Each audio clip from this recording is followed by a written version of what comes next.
belt nggak? Atau sabuk pantai mungkin? Agar vegetasi pantai di wilayah pesisir Indonesia yang rawan tsunami terus berkembang dan bertahan, masyarakat harus dilibatkan. Nah, intinya itu adalah vegetasi pantai seperti cemara, ketapang, sini apa ketaping ya? Ketaping, ketapang, butun, dan lain-lain itu yang kita tanam di pantai. Dia itu akan membentuk dengan ketebalan tertentu, nanti akan membentuk suatu semacam sabuk yang bisa untuk meredam gelombang tsunami. Seperti yang dilakukan Kementerian Kelautan dan Perikanan yang merangkul masyarakat dengan melatih mereka cara merawat vegetasi ini hingga tumbuh mandiri dan menanamkan pengertian akan pentingnya vegetasi ini bagi mereka. Saya berharap ketika program PDPT misalnya atau Green Belt yang kita lakukan pada tahun 2013 ini sudah selesai, kita dorong supaya ada rasa memiliki dari masyarakat itu sendiri sehingga mereka punya mekanisme, punya kesadaran sendiri untuk melanjutkan program ini. Dan tentu saja kita juga berharap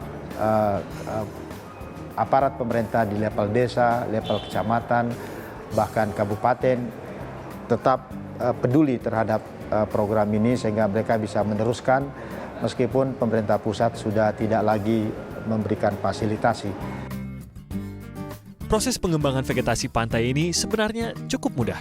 Yang harus ditentukan adalah lahan penanaman yang ideal dengan lokasi yang jauh dari permukiman penduduk dan berjarak 100 meter dari pasang tertinggi pantai.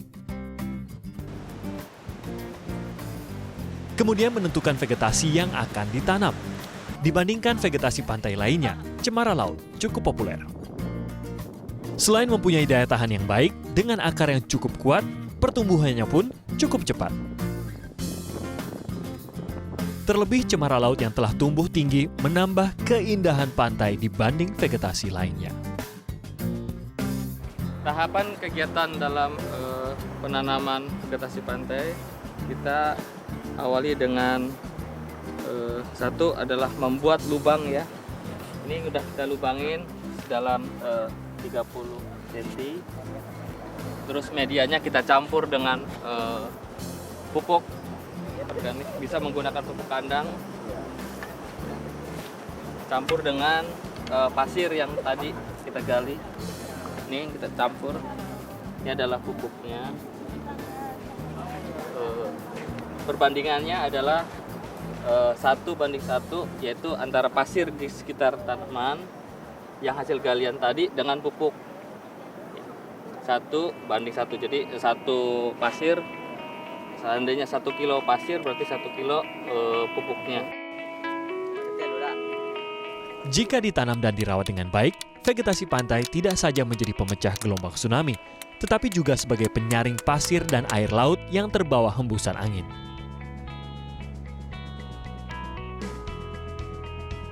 Dan secara alami, pasir yang tersaring akan menjadi gumuk dan membentuk dinding kecil yang dapat menahan luapan air pasang.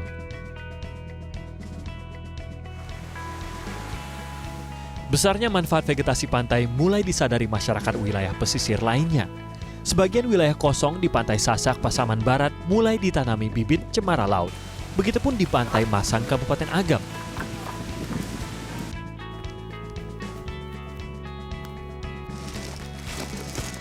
Kabupaten Pesisir Selatan turut mengembangkan vegetasi di Pantai Suranti.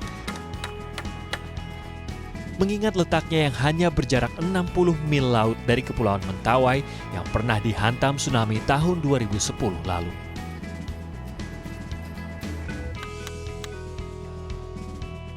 Dengan adanya ini tentunya ini akan sangat bermanfaat bagi masyarakat kita. Karena pohon cemara ini banyak fungsinya ya.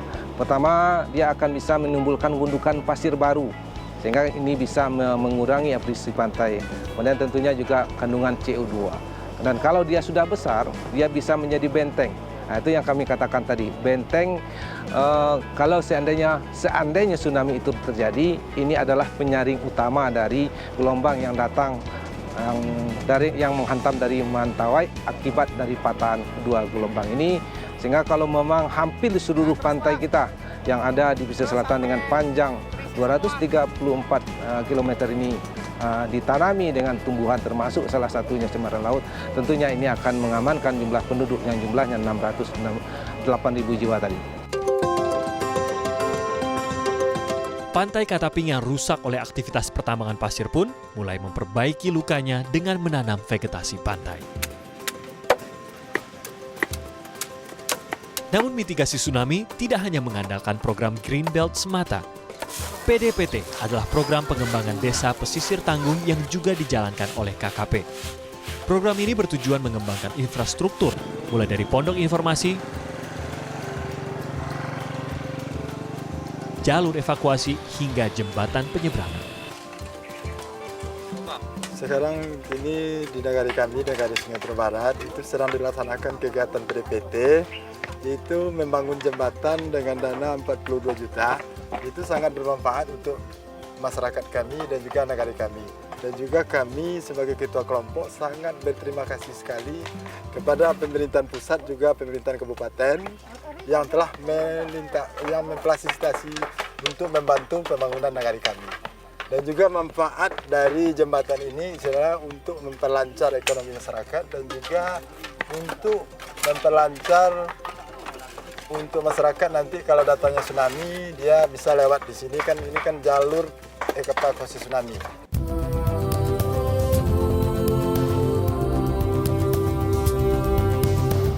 Mencoba menyelamatkan pantainya dari abrasi, pemerintah Provinsi Sumatera Barat turun tangan dengan membangun tembok beton di pantai.